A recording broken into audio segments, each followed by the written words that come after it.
Hello বন্ধুরা, good morning. কেমন আছো? আশা করছি ভালো আছো। আজ তো শনিবার, তাই আজকে আমাদের নিরামিষ। কাল রাত্রে মটর ডালটা ভিজিয়ে রেখেছিলাম। আজকে মটর ডাল বেটে বড়া করে আলু দিয়ে সোয়াবিন দিয়ে ঝোল করব।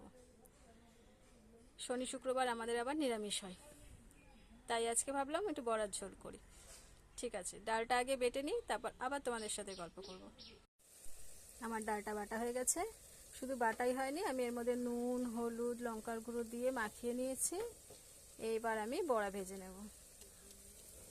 দেখো, বড়া আমি ভাজতেও দিয়ে দিয়েছি। এবার বড়াগুলো ভেজে নিই। আমার বড়াগুলো ভাজা হয়ে গেছে। আবার তার সাথে আমি সোয়াবিনগুলোও ভেজে নিয়েছি।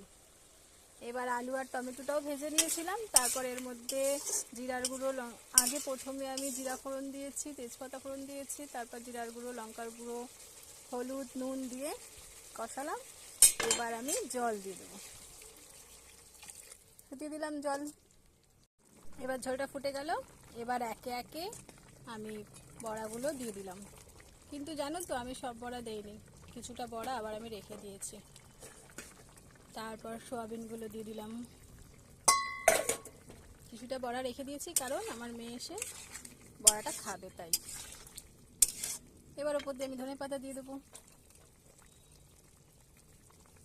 ধনে পাতা দিয়ে দিলাম। ব্যাস, এবার আমার একটু ফুটলেই তরকারিটা নামিয়ে দেবো, হয়ে যাবে তরকারি। হয়ে গেল আমার তরকারি। এবার আমি বেড়ে রেখে দিলাম দুটো বাটিতে। ব্যাস, টাটা।